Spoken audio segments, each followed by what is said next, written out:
আমাদের হচ্ছে প্রায় অলমোস্ট সেম। দেখেন আমরা এদিক থেকে জাস্ট এই যে ক্রিয়েট নিউতে ক্লিক করব। ক্রিয়েট নিউতে ক্লিক করলে আমাদের সামনে ওই যে সেম ইন্টারফেসটা আসবে, পেজ নেওয়ার, অর্থাৎ আপনি উইথ হাইট কত রাখবেন, ইঞ্চিতে রাখবেন, ওরিয়েন্টেশন হচ্ছে পোর্ট্রেট রাখবেন নাকি ল্যান্ডস্কেপ রাখবেন। এরপর হচ্ছে এখানে ব্লিড এর একটা অপশন আছে যেটা আমাদের ফটোশপে ছিল না।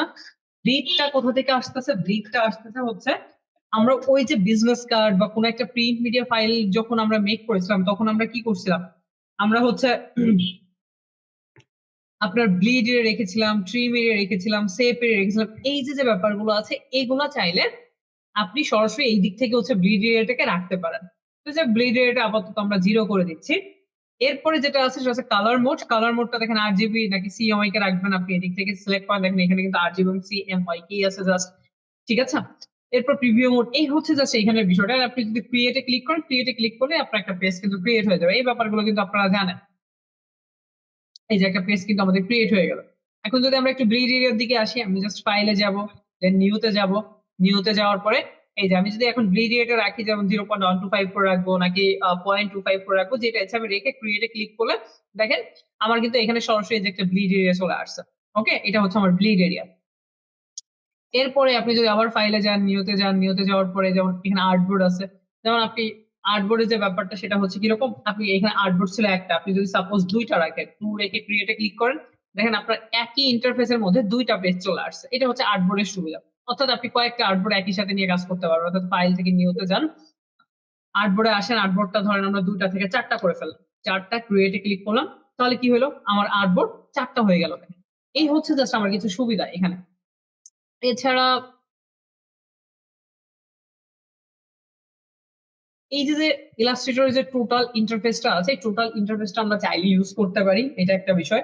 আর হচ্ছে এখান থেকে আপনি উইন্ডোতে যাবেন, উইন্ডোতে গিয়ে যেটা হচ্ছে আপনার, আমরা এটাকে অপশন বার নামে চিনতাম ফটোশপে, এটা এখন এখানে এসে কন্ট্রোল প্যানেল হয়ে গিয়েছে। অর্থাৎ আপনি উইন্ডোতে গিয়ে যদি কন্ট্রোলের উপর আনটিক করে দেন তাহলে দেখেন আপনার কন্ট্রোল প্যানেলটা কিন্তু এদিক থেকে চলে গিয়েছে। আবার উইন্ডোতে আসেন, কন্ট্রোলের উপর ক্লিক করেন, তাহলে কন্ট্রোল বারটা চলে আসলো। আবার উইন্ডোর মধ্যে গিয়ে আপনি যদি এদিক থেকে এই যে টুল বারটা যদি না থাকে তাহলে টুল বারটা নিয়ে আসবেন।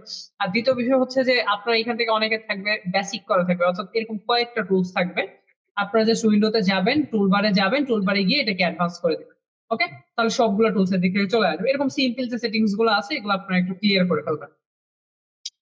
আর ইলাস্ট্রেটর হচ্ছে আমার লেয়ার প্যানেলটা লাগেই না, অর্থাৎ আমার লেয়ার ছাড়াই আমি খুব সুন্দরভাবে কাজ করতে পারবো। এখানে লেয়ারের কোনো ঝাই ঝামেলা নাই।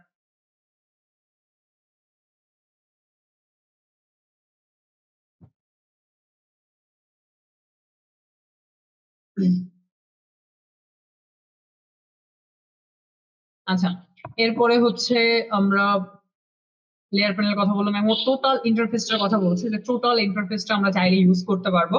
যেমন লাইক ধরেন, আর আরেকটা ব্যাপার হচ্ছে কিরকম, আপনার ইলাস্ট্রেটরে মানে যা কিছুই আপনি করেন না কেন সবই কিন্তু শেপ। আপনি যা কিছুই করবেন ইলাস্ট্রেটরে সবই আসলে শেপ। যেমন ধরেন লাইক আমরা এদিক থেকে কিছু শেপ টুল আগে একটু মেক করি। যেমন এখানে রেক্টেঙ্গুলার আছে, আমি একটা রেক্টেঙ্গুলার একটু মেক দেখেন। তো এই যে রেক্টেঙ্গুলারটা মেক করলাম, এটাকে আমরা কি বলছি যে টোটাল ইন্টারফেসের মধ্যে আমরা চাইলে ইউজ করতে পারবো। দেখেন এটাকে টেনে আমি চাইলে এখানে রাখতে পারবো, এখানে রাখতে পারবো, এখানে রাখতে পারবো, এখানে রাখতে পারবো। অর্থাৎ আমরা পেজের মধ্যেই ডিজাইন করবো, বাট টোটাল ইন্টারফেসটাকে কিন্তু চাইলে আমরা ইউজ করতে পারতেছি একটা ওয়ার্ক স্পেস হিসাবে। ঠিক আছে। আর এইগুলো যেহেতু সব শেপ, যেহেতু সবগুলাই শেপ, মানে টোটালি টুলবারে যা কিছুই দেখতেছেন, যা কিছুই আপনি মেক করবেন না কেন সবই আসলে শেপ। তো এই জন্য এইখানে দেখেন শুধু ফিল কালার এবং স্ট্রোক কালার আছে। এখানে কিন্তু আপনার ওই যে ফরগ্রাউন্ড বা ব্যাকগ্রাউন্ডের কোনো ব্যাপার স্যাপার নাই এখানে। তো এখানে আপনি কালার প্যানেলটা কন্ট্রোল করবেন, এটা হচ্ছে আপনার ফিল কালার, আর নিচেরটা হচ্ছে আপনার স্ট্রোক কালার। আপনি ফিল কালারের উপর ডাবল ক্লিক করেন, ডাবল ক্লিক করলে আপনি এদিক থেকে ফিল কালারটাকে চেঞ্জ করতে পারবেন। আর এটা হচ্ছে নিচেরটা হচ্ছে স্ট্রোক কালার, যেটা আমি যদি ডাবল ক্লিক করি, ডাবল ক্লিক করলে দেখেন আমি যদি এদিক থেকে কোনো একটা কালার দিয়ে দিতে চাই স্ট্রোক হিসেবে, আমি চাইলে দিয়ে দিতে পারি। And এটা এখান থেকে আমি চাইলে কালারটাকে কন্ট্রোল করতে পারি, অর্থাৎ ফিলটাকে আমি চেঞ্জ করলাম, আমি স্ট্রোকটাকে চেঞ্জ করব, বা স্ট্রোকটাকে যদি অফ করতে চাই যে নাম করা আছে, এগুলো আমরা জানি সবাই। আমি যদি স্ট্রোকটাকে এদিক থেকে একটু বাড়িয়ে দিই তাহলে আমি স্ট্রোকটাকেও বাড়াতে পারছি দেখেন। তো এই হচ্ছে আমার ফিল কালার এবং স্ট্রোক কালারের যে ব্যাপারটা। ইলাস্ট্রেটরটা হচ্ছে আমাদের জন্য খুবই সহজ বলতে পারেন। ঠিক আছে, সবকিছু হাতের নাগালের মধ্যেই থাকে। তো আপনি একটু রেক্টেঙ্গুলার এদিক থেকে মেক করেন, জাস্ট একটা রেক্টেঙ্গুলার মেক করেন, করার পর আপনি যদি স্ট্রোকটাকে অফ করে দিতে চান আপনি চাইলে অফ করে দিতে পারেন। আবার ফিল কালারকে যদি অফ করতে চান অফ করতে পারেন।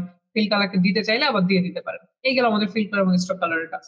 এরপরে ফার্স্ট যে টুলসটা আছে এটা কি টুলস? এটা হচ্ছে সিলেকশন টুল। আপনি যদি সিলেকশন টুলে আসেন, সিলেকশন টুলটা হচ্ছে কিরকম দেখেন, আপনার জাস্ট একটা অবজেক্টকে সিলেক্ট করতেছে বা যে কোনো কিছুকে সিলেক্ট করতেছে, এবং আপনার ওই যে কন্ট্রোল টি প্রেস করে বড় ছোট করা ওইগুলোর ঝাই ঝামেলায় আপনার যেতে হচ্ছে না। আপনি চাইলেই এটাকে নর্মালি জাস্ট দেখেন, আপনি যখনই সিলেকশন টুলে আসতেছেন আপনার সিলেকশন টুলসটা হচ্ছে ফটোশপের মুভ টুলের মতো, ঠিক আছে?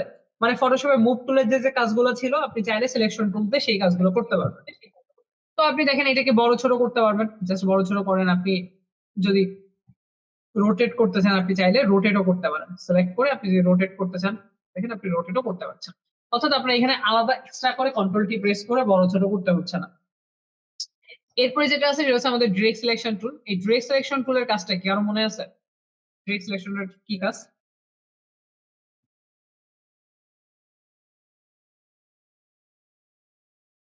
পাঁচ লাইন গুলো শো করা।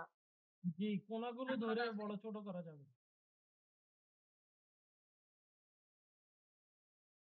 কর্নারগুলো ধরে বড় ছোট করা যাবে। কর্নার গুলো মানে অ্যাঙ্কর পয়েন্টকে আমি চাইলে কি মডিফাই করতে পারি না? ব্যাপারটা তো এরকম নাকি?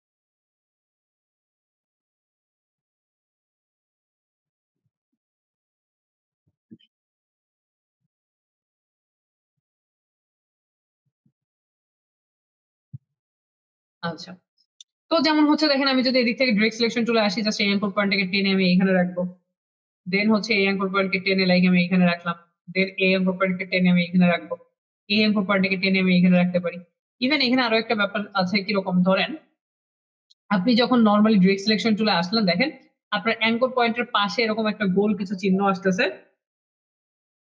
তো আপনি কি করবেন, জাস্ট এই পয়েন্টটাকে টেনে যদি এভাবে কার্ভ করতে চান আপনি চাইলেই কিন্তু কার্ভ করে দিতে পারেন। দেখেন এটা কিন্তু কার্ভ হয়ে যাচ্ছে। আবার যদি আপনি কর্নার করতে চান জাস্ট ওই পয়েন্টটাকে উপর দিকে উঠিয়ে দিলে কিন্তু আপনার কর্নার হয়ে যাচ্ছে। তো এখানে কিন্তু আপনার আলাদা করে কি করতে হচ্ছে না, প্রপার্টিসটা নিয়ে আসতে হচ্ছে না। ওকে, এরপরে যেটা আছে সেটা হচ্ছে কিরকম, যেমন ধরেন আপনার যদি একটা অ্যাঙ্কর পয়েন্টকে কার্ভ করতে হয় বা একটা কর্নারকে কার্ভ করতে হয় তখন কি করবেন? তখন জাস্ট একটা অ্যাঙ্কর পয়েন্টকে সিলেক্ট করবেন এন্ড ধরে, যেমন এই পয়েন্টটাকে ধরে আমি যদি কার্ভ করতে চাই চাইলে এই দেখেন কার্ভ করে ফেলতে পারছি। সেম প্রসেসে এইটাকে যদি আমি কার্ভ করতে চাই তাহলে এই অ্যাঙ্কর পয়েন্টটাকে সিলেক্ট করবো ডিরেক্ট সিলেকশন টুল দিয়ে এন্ড লাইক ধরে কার্ভ করে দিই। দেখেন আমাদের জন্য বিষয়গুলো কতটা সহজ করে দিয়েছে। তো এটা কি আমরা সবাই বুঝতে পারছি? জি ভাইয়া। জি। আচ্ছা, এরপরে কি টুল আছে দেখেন, রাউন্ডেড রেক্টেঙ্গুলার। আপনি যদি রাউন্ডেড রেক্টেঙ্গুলার মেক করেন এদিক থেকে আপনি চাইলেই মেক করতে পারতেছেন। আমরা কিন্তু এই শেপ টুলস গুলো দেখে আসছি, তো এই জন্য হচ্ছে এগুলো দ্রুত বলা যাচ্ছে। আপনি একটা রাউন্ডেড রেক্টেঙ্গুলার মেক করলেন, এগুলোকে যদি আপনি কর্নার বা কার্ভ করতে চান তাহলে কি করবেন? আপনি ডিরেক্ট সিলেকশন চলে আসবেন, আপনি এদিক থেকে কার্ভ করলে চারটা একই সাথে কার্ভ হবে। আপনি যদি কর্নার করতে চান তাহলে কি করতে হবে? আপনার যে কোনো এই যে জাস্ট লাইক এই অ্যাঙ্কর পয়েন্টটাকে আমি সিলেক্ট করলাম এন্ড ধরে আমি এটাকে কার্ভ করবো নাকি কর্নার করবো সেটা টোটালি আমার উপর ডিপেন্ড করছে।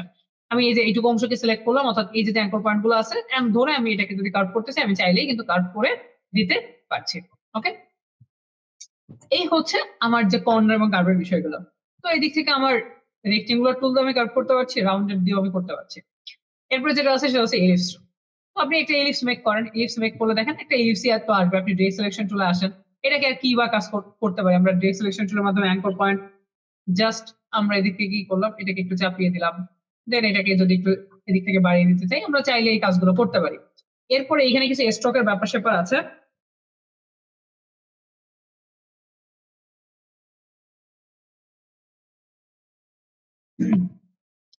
ধরেন আমি যদি এদিক থেকে একটা রেক্টেঙ্গুলার মেক করি, জাস্ট আমার এদিক থেকে আমি ফিল এবং স্ট্রোকের ব্যাপারটা তো আমরা বুঝলাম। আমি ধরেন যে এদিক থেকে ফিলটাকে একটু অফ করে দিচ্ছি, আমরা এদিকে স্ট্রোক কালারটাকে রাখছি, তাই কিরকম, এন্ড আমরা স্ট্রোক সাইজটাকে একটু বাড়িয়ে দিলাম। ওকে, এখন এটাকে বলা হচ্ছে স্ট্রোক স্টাইল। আপনি যদি এই আরো চিহ্নতে ক্লিক করেন, ক্লিক করলে আপনি এটাতে ক্লিক করেন দেখেন একটা স্টাইল হবে। আপনি এটাতে ক্লিক করলে এক রকমের স্টাইল হবে, আপনি যদি এটাতে ক্লিক করেন আরেক রকমের স্টাইল হবে। দেখেন এগুলো কিন্তু এক একটা স্টাইল হচ্ছে। কারণ আপনি এটাকে সিলেক্ট করেন, সিলেক্ট করে আপনি এটাতে আসেন, এটা আরেক রকমের স্টাইল দেখেন। সো এগুলো হচ্ছে স্ট্রোক স্টাইল, এগুলাকেও আপনি স্ট্রোক স্টাইল বলতে পারেন। জাস্ট অ্যারো চিহ্নতে ক্লিক করেন, ক্লিক করলে এগুলো স্টাইল। তো আপনি এটাকে সিলেক্ট করেন, সিলেক্ট করার পর আপনি যদি স্ট্রোকে ক্লিক করেন, স্ট্রোক যে লেখাটা আছে লেখার উপর ক্লিক করেন, তো ক্লিক করেন, ক্লিক করলে দেখেন এরকম একটা স্ট্রোক বার কিন্তু ওপেন হচ্ছে। এইখানে দেখেন উইড আছে, আপনি যদি উইডটাকে বাড়াইতে চান এই যে উইডটা বাড়তেছে, তারপর উইডটাকে কমাইতে চাইলে উইডটা কমবে। এরপর হচ্ছে এগুলাকে বলা হয় ক্যাপ, যেমন এটা কর্নার আছে, আপনি যদি এটাকে রাউন্ড ক্যাপ করতেছেন অর্থাৎ কর্নার গুলা কি রাউন্ড হবে কিনা, রাউন্ড করতে চাইলে আপনার রাউন্ড হবে, কর্নার করতে চাইলে কর্নার হবে, এটাকেও সেম রাউন্ড করতে চাইলে রাউন্ড হচ্ছে, কর্নার করতে গেলে কর্নার হবে, এই হচ্ছে বিষয়। এরপর দেখেন এখানে ড্যাশ লাইন নামে একটা অপশন আছে, এই ড্যাশ লাইনটাকে যদি আপনি অন করে দেন আপনার দেখেন এই স্ট্রোকটা কিন্তু ড্যাশ ড্যাশ হয়ে যাচ্ছে। ওকে, সো আপনার এই যে ড্যাশ লাইনটা আছে আপনি যদি এইখানে জাস্ট একটা ক্লিক করে ডাউন এরো প্রেস করেন তাহলে দেখেন আপনার ড্যাশ গুলো কি বাড়তেছে। দেখেন আপনি যদি আপ এরোতে প্রেস করেন অর্থাৎ আপনার কিবোর্ডে যে ডাউন এরো, লেফট এরো, রাইট এরো, আপ এরো যেগুলো আছে এগুলো আপ এরোতে প্রেস করলে দেখেন কি হচ্ছে, বাড়তেছে বা কমতেছে, ডাউন এরোতে প্রেস করলে এগুলো বাড়তেছে। এরপর গ্যাপ আছে, দেখেন গ্যাপে যদি আপনি ক্লিক করেন আপ এরোতে প্রেস করেন দেখেন আপনার গ্যাপ গুলো এদিক থেকে বাড়বে, দেন ডাউন এরোতে প্রেস করলে আপনার গ্যাপটা কমবে। তো এদিক থেকে হচ্ছে আমরা এরকম ড্যাশ লাইন নিয়ে চাইলে কাজ করতে পারি। তো এই হচ্ছে আমাদের স্ট্রোকের যে ব্যাপারটা। ধরেন আমি এদিক থেকে জাস্ট লাইক একটা ইলিপস মেক করলাম, এই যে একটা ইলিপস আমরা নিলাম, নেওয়ার পর আমরা যদি স্ট্রোকের উপর ক্লিক করি এদিক থেকে যদি ড্যাশ লাইনটাকে অন করি তো দেখেন আমরা কিন্তু চাইলেই সুন্দর এই যে একটা স্টাইল কিন্তু করে দিতে পারছি, জাস্ট ড্যাশ এর মতো একটা স্টাইল। ওকে, এই হচ্ছে আমাদের জাস্ট ইলিপসের যে কাজটা ছিল। এরপর আমরা তো রিসিলেকশন টুলের যে কাজ এটা তো আমরা জানি। এরপর কি আছে, এরপর পলিগনাল টুল, পলিগনাল টুলের কাজে আমরা সবাই জানি জাস্ট পেজের উপরে একটা ক্লিক করবো, ক্লিক করলে কয়টা কর্নার আমরা রাখবো সেই কয়টা কর্নারকে এদিক থেকে নির্ধারণ করতে পারি। যেমন আমি 3টা কর্নার রাখলে আমার একটা ত্রিভুজ মেঘ হবে। আমি যদি এদিক থেকে স্ট্রোকটাকে জাস্ট সেটিংটা চেঞ্জ আছে ড্যাশ লাইনটাকে অফ করে দিই, দেন হচ্ছে আমরা স্ট্রোক কালারটাকে এদিক থেকে অফ করে দিই এন্ড ফিল কালারটাকে আমরা অন করি। সো দেখেন আমাদের একটা ত্রিভুজ মেঘ হয়ে গেল। আমি এটাকে ডিলিট করে যদি সাপোজ 6টা কর্নার কোন একটা শেপ নিব, ওকে প্রেস করলাম, জাস্ট আমাদের একটা 6টা কর্নার এদিক থেকে শেপ মেঘ হয়ে গেল। এই যে আমরা শিফট হোল্ডার ধরে চাইলেই বড় করে ফেলবো। এরপর কি আছে, স্টার টুল, স্টার টুল একটা স্টার শেপ মেক হবে। তো আপনি জাস্ট এদিক থেকে এটাকে মেক করেন, দেখেন একটা স্টার কিন্তু এদিক থেকে আমাদের মেক হয়ে গেল। এখন এই স্টারের কতগুলা কর্নার আপনি রাখবেন সেটাকেও কিন্তু কন্ট্রোল করতে পারেন, ঠিক আছে। অর্থাৎ যেমন ধরেন যে এখানে কর্নার আছে কয়টা, 1টা 2টা 3টা 4টা 5টা। তো লাইক আমরা কি করব, আমরা ধরেন 8টা কর্নারে কোনো একটা শেপ মেক করবো। তো জাস্ট পেজের উপরে একটা ক্লিক করলাম, পয়েন্টটাকে 8 করলাম এন্ড ওকে প্রেস করলাম, দেখেন আমার যে স্টারটা এখন মেক হলো এটা কিন্তু 8টা কর্নার হয়ে গেল। এবং ড্রেস সিলেকশন টুলে আসেন, এগুলোকে কিন্তু আপনি সুন্দরভাবে কাট করতে পারবেন। এন্ড দেখেন আপনার কিন্তু করোনা ভাইরাস মেক হয়ে গেল। এই হচ্ছে জাস্ট আমাদের বিষয়গুলো সেটা।